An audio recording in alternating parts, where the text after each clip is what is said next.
Nous vous saluons une fois de plus ce soir dans les noms du Dieu Tout-Puissant, le Créateur du ciel et de la terre.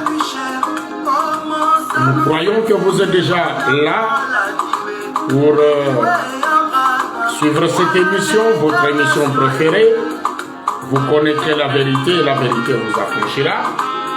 Une réalisation du Branham Tabernacle de Lubumbashi, ou Branham Tabernacle de Mampala, à Lubumbashi, comme nous pouvons le dire. À la présentation, le pasteur Daniel Madimba. Et nous vous bénissons tous et nous vous saluons tous, vous tous qui nous suivez en ce même moment.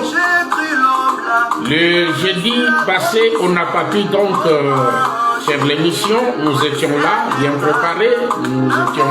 Nous étions déjà prêtés, mais le direct n'a pas pu répondre. C'est ainsi qu'on avait essayé de remédier à ce problème technique qu'on avait connu.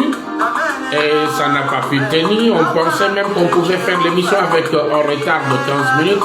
Ça n'a pas tenu, mais le problème technique a été résolu pendant la semaine. C'est ainsi qu'aujourd'hui, nous sommes là, ensemble avec vous, pour continuer à parler sur ce sujet, le mystère de la divinité. La révélation du mystère de la divinité, un sujet qui va amener les gens à comprendre comment Dieu a travaillé, comment Dieu s'est dévoilé, parce que c'est la parole qui s'est dévoilée aujourd'hui, en ce temps de la fin. Nous saluons donc tous ceux-là qui nous ont toujours soutenus dans cette émission. Nous pensons à frère Billy Kongolo à Kambové, nous pensons à Josué Foumi, nous pensons à Didier Djanyama, nous pensons donc à tous ceux-là qui le font, nous pensons à la sœur Hope Brumbach, nous pensons donc à tous les frères et sœurs qui nous soutiennent pour que cette émission puisse vraiment avoir lieu. Aujourd'hui donc, nous continuons à parler sur ce grand sujet, la révélation du mystère de la divinité. Comme nous étions en train de parler avec vous, William Branham dit dans la prédication intitulée « Dieu dévoilé » à la page 20 dans la tradition des Suisses ou au paragraphe 133 dans la tradition de la Voix de Dieu, William Branham pose la question aux gens disant « Quand cette parole sera dévoilée, oh là, quel genre de visage croyez-vous qu'elle aura ?» Cela devrait être voilé. Donc aujourd'hui, au temps de la fin, la parole devait donc être dévoilée. Mais quel genre de visage croyez-vous que la parole aura? Cela que nous commençons directement dans Exode. Au chapitre 33, nous faisons juste un petit pas en arrière, puis nous allons avancer. Nous lisons dans Exode au chapitre 33. Je commence donc au 17e verset. L'Éternel dit à Moïse, « Je ferai ce que tu me demandes, car tu as trouvé grâce à mes yeux, et je te connais par ton nom. » Moïse dit, « Fais-moi voir ta gloire. » L'Éternel répondit, « Je ferai passer devant toi toute ma bonté, et je proclamerai devant toi le nom de l'Éternel. Je fais grâce à qui je fais grâce, et miséricorde à qui j'ai fait miséricorde. L'Éternel dit, tu ne pourras pas voir ma face, car l'homme ne peut me voir et vivre. Ici, nous pouvons comprendre que ce que Moïse appelle la gloire de Dieu, qu'il demande à Dieu en disant, fais-moi voir ta gloire. Nous pouvons comprendre cela très bien au verset 20, que la gloire de Dieu que Moïse voulait voir, c'était la face de Dieu.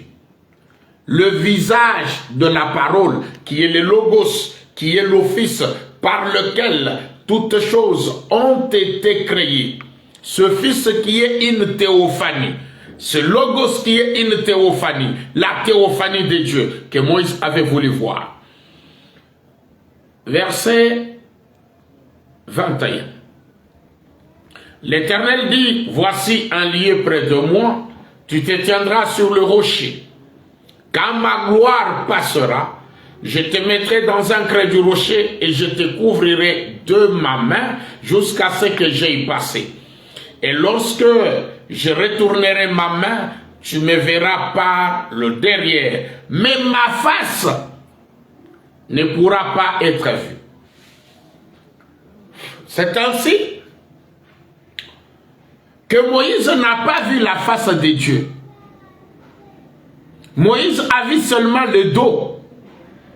Et il a dit que c'était le dos d'un homme. Mais quel homme, lui, n'a pas vu la face? La face, c'est ce qui nous intéresse. Parce que vous allez connaître réellement la face de Dieu. Je suis dans la prédication qui est ce Melchisédek. Qui est ce Melchisédek? C'est prêché le 21 février 1965. Je prends le paragraphe 97, 98 et 99. Il est aussi le Père qui était en premier, le Fils et le Saint-Esprit, roi de justice, la tribu, esprit, la théophanie. C'est pourquoi on dit Melchisédek, roi de justice, c'est-à-dire la théophanie, l'attribut même, l'esprit même qui est la divinité. Quand on dit roi de paix, c'est encore la théophanie. Et dans la chair, il était roi de rois, la même personne. Quand la théophanie, lorsque Moïse le vit dans Exode 32, Exode 33, Exode 33, 2, il était une théophanie. Moïse voulait voir Dieu. Il avait entendu sa voix. Il avait entendu lui parler. Il avait vu là, dans un buisson, sous forme d'une grande colonne de feu. Et Moïse dit, qui es-tu?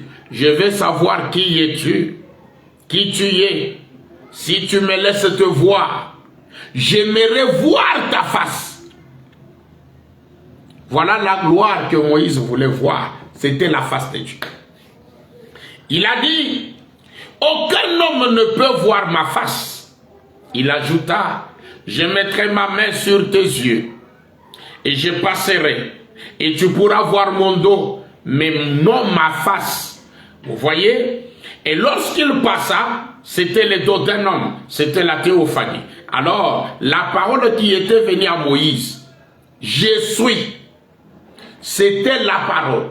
La parole est venue à Moïse sous la forme d'une colonne de feu dans un buisson ardent. Le je suis. Le je suis qui était avec Moïse dans le buisson ardent, c'est celui-là que Moïse voulait voir la face. C'est celui-là qui avait parlé à Moïse. Moïse voulait le connaître. Moïse voulait voir la face du je suis. Écoutez, si vous voulez voir cette face aujourd'hui, écoutez ce que Branham dit. Parce que Moïse avait vu un buisson en feu. Écoutez, Je suis dans la prédication, l'expectative. Prêché le 3 septembre 1953. Je prends le paragraphe 5. À ce que je sache, tel que nous sommes assis ici ce soir, nous sommes certainement un auditoire hétérogène où l'on trouve des méthodistes, des baptistes, de que sais-je encore, mais nous sommes tous en Jésus-Christ qui seul est le Saint-Esprit plein d'amour pour apporter, qui apporte la sémence. Maintenant, certaines personnes viennent au réunion avec sincérité et d'autres veulent voir et la curiosité. Une fois Dieu a appelé Moïse à être un peu curieux pour se détourner et voir pourquoi le buisson ne se consumait pas. Il a captivé son attention. Ainsi, peut-être, j'espère que le buisson prendra feu ce soir et que quelqu'un regardera et verra que Dieu est dans son buisson ardent. Alléluia. Comme Moïse avait vu le buisson ardent, cela avait attiré son attention.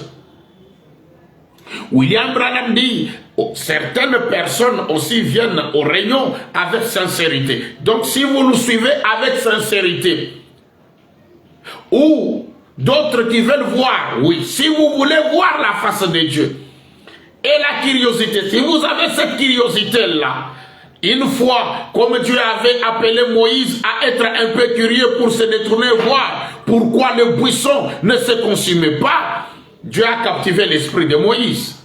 Ainsi, William Branham dit, ainsi, peut-être, j'espère que le buisson prendra feu ce soir et que quelqu'un regardera et verra que Dieu est dans son buisson ardent. Voici la photo du buisson ardent, le buisson qui a pris feu. Le buisson, c'est un arbre, hein, même. Mais quand on parle de l'arbre dans la parole de Dieu, cela veut dire un homme, une personne. Voici le buisson.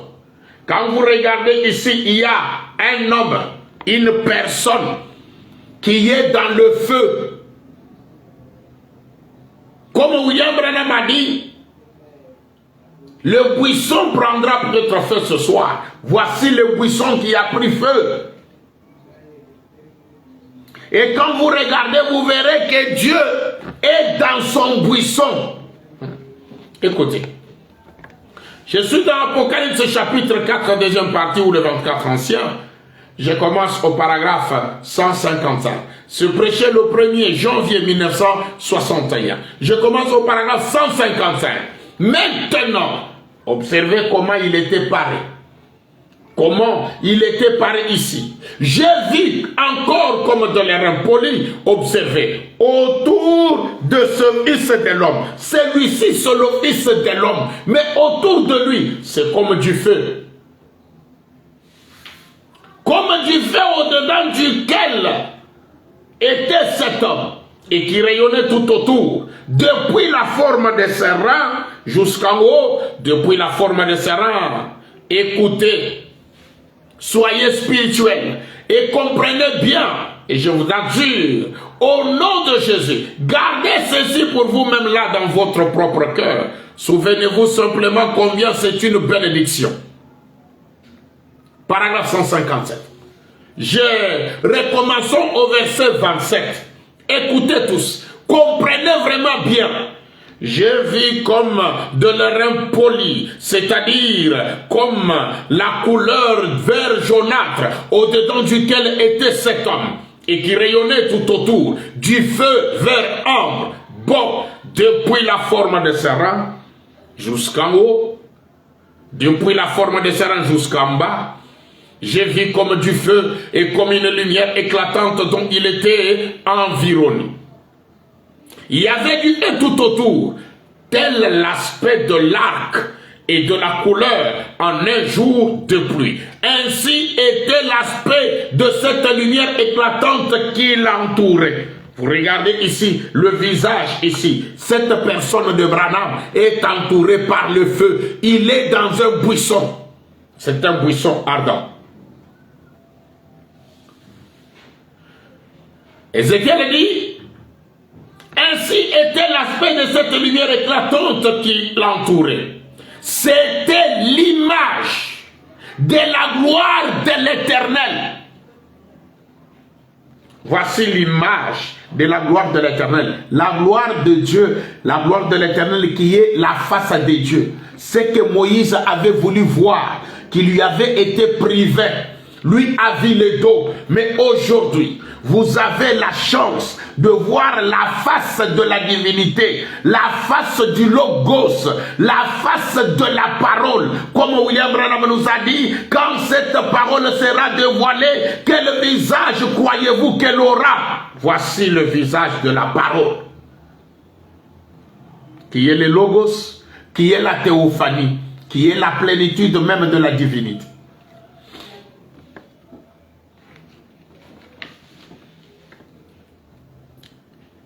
Ça, je faisais un peu un pas en arrière. Je voudrais maintenant avancer pour dire ceci.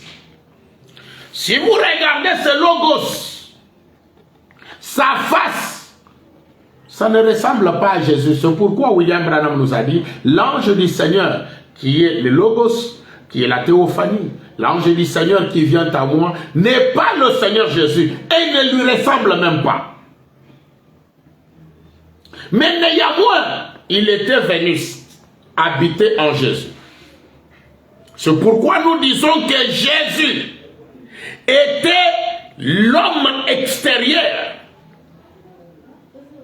Mais Dieu était l'homme intérieur. C'est celui-ci qui était en Jésus.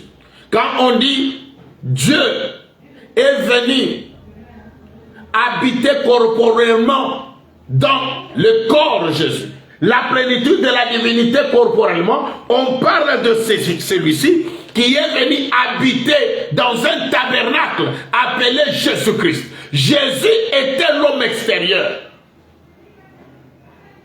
Dieu était l'homme intérieur. Écoutez, je lis dans la prédication le fou de Gadara. Je lis au paragraphe 32. J'aime vraiment parler de lui et je crois en lui. Et en ce jour-ci, où beaucoup de gens pensent qu'il était juste un homme de bien, certains parmi eux ont dit, eh bien donc, il n'est qu'un homme. Eh bien, j'avoue qu'il était un homme, mais il était plus qu'un homme. D'autres ont dit, eh bien, il était un prophète. Oui, c'est vrai. Mais il était plus qu'un prophète. Il était Dieu. Jésus-Christ était Dieu manifesté dans la chair. Jéhovah Dieu, celui-ci. Jéhovah Dieu avait couvert la Vierge Marie de son ombre et il avait formé en elle une cellule de sang qui est devenue le Fils, Christ Jésus. Et lors du baptême, il a vécu comme un homme jusqu'à ce qu'il fût baptisé par Jean au Jourdain.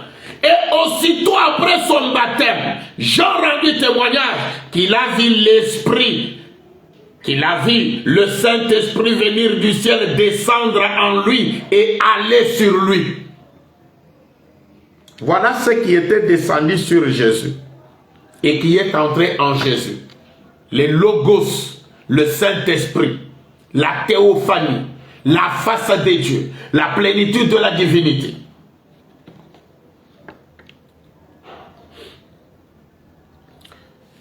Je lis dans possédant les portes de l'ennemi, prêché le 8 novembre 1959. Le fou de Gadara que j'ai lu, c'est du 20 juillet 1954. Maintenant, je lis dans possédant les portes de l'ennemi, prêché le 8 novembre 1959. Je suis au paragraphe 79. Or, lorsqu'il vint, nous voyons qu'au commencement de son ministère, Jésus donc, après avoir pris le siège de David, espace vide ou non enregistré sur la bande, spirituellement parlant, quand le Saint-Esprit vint sur lui au baptême de Jean, il devint le Messie. Il devint le Messie oint. Maintenant, souvenez-vous, il était le Fils de Dieu lorsqu'il naquit. Il était le Fils de Dieu né virginalement, mais il devint le Messie lorsque le Saint-Esprit vint sur lui, car le Messie signifie oint. Vous voyez? Il fit le oint lorsque le Saint-Esprit vint sur lui. Or, on dit que Jésus était oint de la plénitude de la divinité. Mais regardez, il est né virginalement. Il a grandi jusqu'à atteindre 30 ans. Il n'avait pas la divinité en lui. 30 ans. Ce Saint-Esprit, qui est la théophanie de Dieu, qui est le Logos, qui est la plénitude de la divinité, n'était pas encore venu sur lui. C'est à 30 ans que la plénitude, qui est le Logos, est venue entrer en lui. C'est alors qu'il devint le Messie, ou qu'il devint Dieu. Parce que là, la plénitude de la divinité est venue entrer en lui. Écoutez. Je lis dans la prédication Jésus-Christ. Jésus-Christ est le même hier, aujourd'hui et éternellement. Prêché le 6 août 1955. Je prends le paragraphe 30. Je prends la partie B du paragraphe 30. Et dans cet état d'instabilité où nous sommes aujourd'hui, comment la foi peut-elle trouver un lieu de repos? Vous devez retourner à la Bible, retourner à la vérité. Et lorsque Jésus, le fils d'un charpentier du point de vue naturel, lorsqu'il est venu ici sur la terre, c'est tout ce qu'on savait qu'il était. Et le jour où Jean l'a baptisé, Dieu l'a confirmé. Dieu a parlé du haut des cieux. Jean l'a vu venir sous la forme d'une colombe. Jean voit venir Dieu sous la forme d'une colombe et dire, celui-ci est mon fils bien-aimé en qui je prends plaisir de demeurer. La tradition correcte là, c'est en qui je prends plaisir de demeurer. Aussitôt que Jésus était loin de Dieu, quand cet esprit, cette théophanie est venue entrer en lui, aussitôt que Jésus était loin de Dieu, il était juste un homme jusqu'à ce moment-là. Mais dès lors, quand on l'a vu, quand cette plénitude de la divinité est entrée en lui, dès lors, il est devenu l'homme Dieu.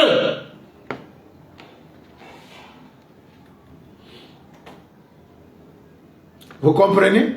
Depuis la naissance de Jésus, il n'était pas l'homme Dieu. Il n'était pas le Messie. Il fallait attendre 30 ans que cette plénitude de la divinité vienne habiter en lui. Voilà pourquoi on dit en lui habiter corporellement. La plénitude de la divinité. C'est-à-dire que ce Logos est venu habiter en Jésus. Jésus était l'homme extérieur. Écoutez. William Branham fait cette différence. J'ai lu dans la prédication, alors Jésus vint et il appela du 13 février 1964. Je lis dans la tradition de la voix de Dieu. au paragraphe 71. J'ai dit que alors Jésus vint et il appela du 13 février 1964, la tradition de la voix de Dieu. Paragraphe 71. Il était cela, c'est vrai. Il était cela, plus Dieu. Donc il était un homme, plus Dieu. Voyez, il était la manifestation. Jésus, c'est le corps, le garçon, l'homme. Dieu, c'est ce qui habitait en lui. Il était le Dieu homme, il était un homme, pourtant il était Dieu manifesté en chair.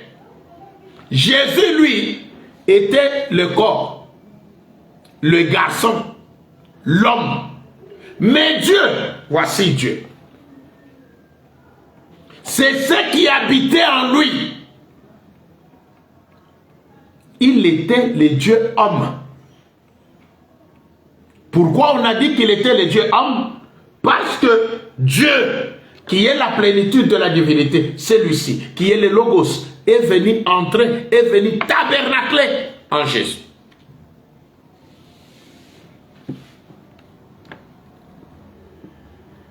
Je lis dans l'âge de Smyrne. L'âge de Smyrne se prêchait le 6 décembre 1960. Je suis au paragraphe 147. Bon, celui qui croit en moi a la vie éternelle. Or, s'il n'y a qu'une seule forme de vie éternelle et que vous l'obteniez et la cherchez par Jésus-Christ, c'est ça la vie de Dieu. Alors, quand cette cellule de sang fut brisée dans le Fils de Dieu, quand Jésus a été brisé au calvaire donc, et que ce petit Jéhovah qui était enfermé à l'intérieur de cet homme appelé Jésus, puisque en lui habitait corporellement la plénitude de la divinité. Vous comprenez? Le Jéhovah était enfermé à l'intérieur de cet homme appelé Jésus. Jésus, l'homme extérieur.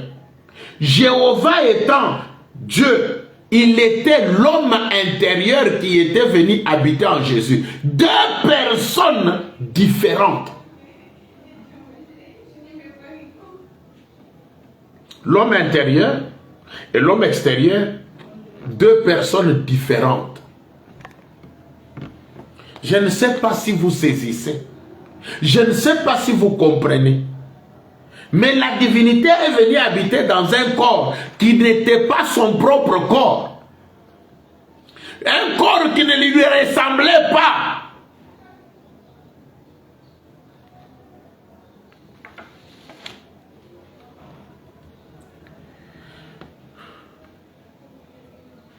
J'ai lu dans Regarder à l'invisible. Regarder à l'invisible du 3 octobre 1958. J'ai lu le paragraphe 54. Eh bien, la manière dont il s'est fait connaître aux Juifs et aux gentils, pour montrer qu'il était... Eh bien, les gens ont dit, pourquoi allez-vous le tuer? Ils ont dit, parce qu'il est un homme et il s'est fait lui-même Dieu. Il était à la fois Dieu et homme. Branham explique ce qu'il entend par Jésus était à la fois Dieu et l'homme. Il dit, il était à la fois Dieu et l'homme. Dieu était l'homme intérieur. Ah. Dieu était l'homme intérieur. Jésus était l'homme extérieur. Jésus a dit, je ne fais rien de moi-même, je ne fais que ce que je vois faire au Père. N'importe qui sait cela. Ce que le Père me montre, c'est ce que je fais.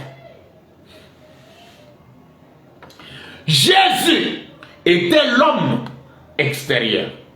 Dieu était l'homme intérieur. Ces deux hommes, l'homme intérieur et l'homme extérieur, c'est-à-dire celui qui est venu oindre le corps et ce corps-là, deux personnes différentes. Mais en ce temps de la fin, c'est le type de l'arche qui s'accomplit.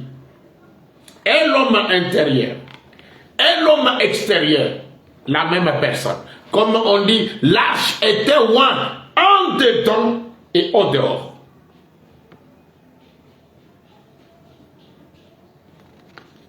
Écoutez. Même quand Jésus parlait, il y avait deux personnes qui parlaient en lui. C'est pourquoi tout ce que vous lisez dans la Bible, même si vous dites Jésus a dit, il y a des choses que lui n'a pas dit, mais le Père qui était en lui, l'homme intérieur a parlé. Et il y a des choses qui l'homme extérieur a parlé. Il faut être un homme spirituel pour faire cette différence. Comme quand il a dit, je reviendrai. William Branham dit dans des âmes qui sont en prison, il dit, quand Jésus a dit, je reviendrai, le je, c'est le Père qui était en lui qui viendra vers vous. Écoutez, ce n'était pas l'homme extérieur qui devait revenir, mais c'était le Père qui était en lui qui devait revenir. Écoutez, je suis dans... Et de ce moment, prêché le 31 décembre 1959, William Branham dit ceci. Je suis au paragraphe 36. Notre Seigneur, on ne pouvait pas le comprendre. Il semblait parler d'une manière, une minute, et d'une autre manière, la minute suivante. Et ailleurs, il parlait d'autre chose. Quelquefois, c'était Jésus qui parlait. Et les autres fois, c'était Dieu qui parlait. Vous voyez? Même les disciples, ils ont dit là, finalement, ils ont dit, voici maintenant tu parles ouvertement. Maintenant, nous comprenons. Voyez? Ah là, ça va vous donner des vertiges. Tantôt, c'était l'homme extérieur qui était Jésus qui parlait. Parfois, c'était l'homme intérieur qui était Dieu qui parlait. C'est pourquoi n'attribuez pas tout à Jésus. Jésus a dit, Jésus a dit. Il y a Jésus a dit, le Père a dit. Jésus a dit, Dieu a dit.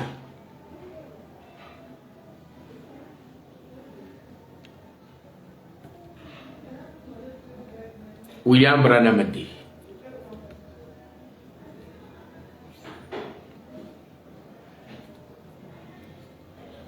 William Branham dit, je suis dans quelles sont les œuvres de Dieu?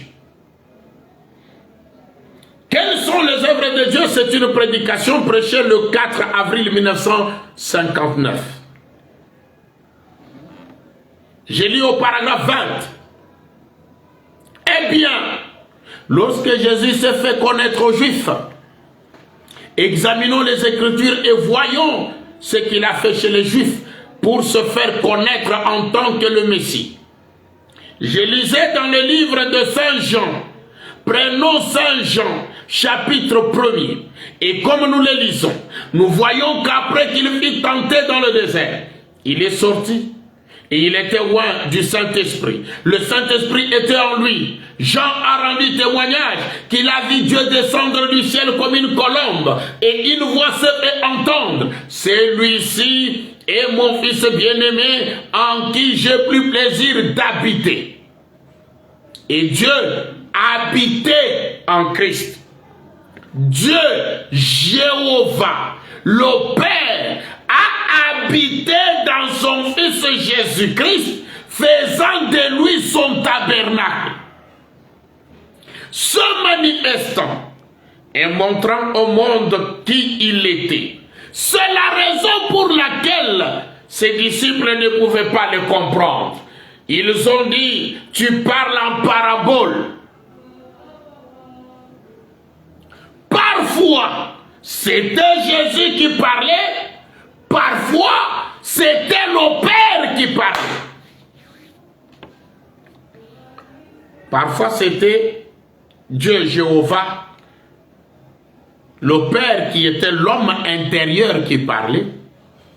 Parfois, c'était Jésus, l'homme, le garçon, comme Branham l'a dit, le corps qui parlait.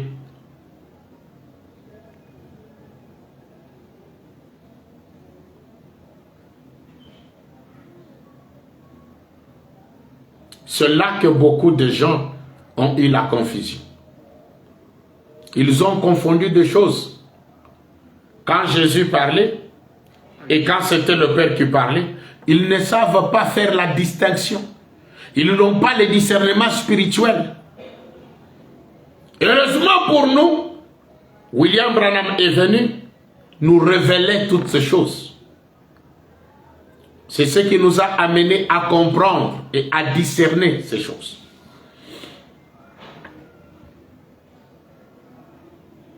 J'ai lu une autre écriture pour terminer, parce qu'aujourd'hui c'est une introduction sur Jésus était l'homme extérieur, le corps, et Dieu était l'homme intérieur. J'ai lu dans la prédication intitulée « Le rideau du temps ». Je prêchais le 2 mars 1955. Je suis au paragraphe 22. Maintenant, l'Église, qui avait quitté ses affiliations avec la grande Église juive orthodoxe de ce temps-là, le Sanhédrin, elle était sortie et avait suivi le Seigneur Jésus. Peu importe combien de gens avaient jeté le discrédit sur son nom en l'appelant enfant illégitime, eux avaient reconnu que Dieu était en lui. Les disciples avaient reconnu que Dieu était en Jésus. Il a dit, mes brebis connaissent ma voix. Vous voyez, ils étaient spirituels à l'intérieur.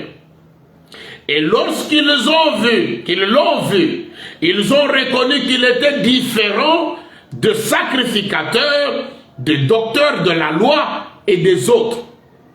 Aussi, l'ont-ils suivi partout où il allait. Il l'aimait. Les gens ne pouvaient pas le comprendre. Il était un mystère même pour les apôtres. Personne ne pouvait le comprendre. Parce qu'il y avait deux personnes qui parlaient tout le temps. La personne de Jésus parlait et Dieu parlait aussi en lui. Parfois, c'était Christ lui-même, c'est-à-dire le corps Jésus. Parfois, c'était le Père qui habitait en lui. Vous voyez, les gens ne pouvaient pas comprendre.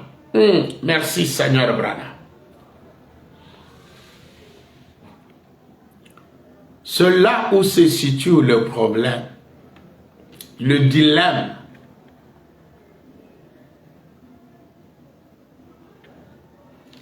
Parce que, comme William Branham le dit, les gens ne pouvaient pas comprendre Jésus parce que il y avait deux personnes qui parlaient tout le temps. C'est-à-dire, il y a des paroles de Jésus en tant qu'homme, homme extérieur. Et il y a des paroles du Logos ou des dieux Jéhovah qui habitait en lui, qui parlait. C'est là qu'il faut être spirituel pour faire la différence entre l'homme extérieur qui était Jésus et l'homme intérieur qui était Dieu.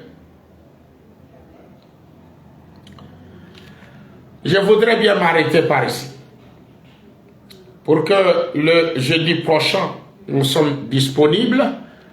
Nous allons enchaîner, nous allons continuer pour que vous puissiez comprendre ces choses. C'est pourquoi nous avons intitulé cette émission « Vous connaîtrez la vérité et la vérité vous affranchira ». Ça, ce sont des choses que les gens ne connaissaient pas. Mais vous devez les connaître. Parce que c'est la vérité de la parole. Pour ce soir, que le Très-Haut, William Marion Branham, lui qui est la divinité qui habita en Jésus, vous bénisse.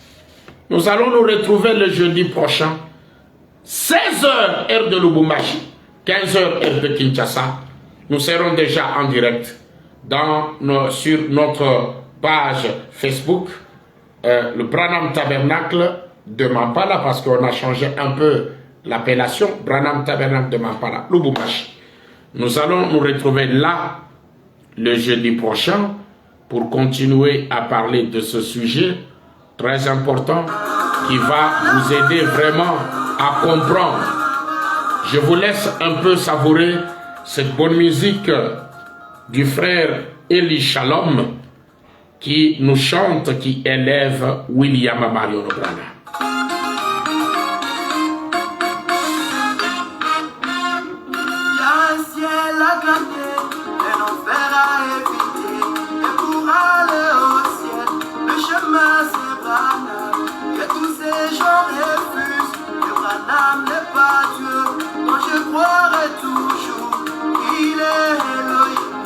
Dans ces temps de la fin, le grand Jéhovah est venu nous visiter. C'est ça qui réjouit mon cœur. Je t'adore, oh Seigneur. Je te loue, oh Branham. Divin, je t'adore. Oh moi, je te loue. Je t'adore, oh Seigneur. Je te loue, oh Branham. Divin, je t'adore. Oh moi, je te loue.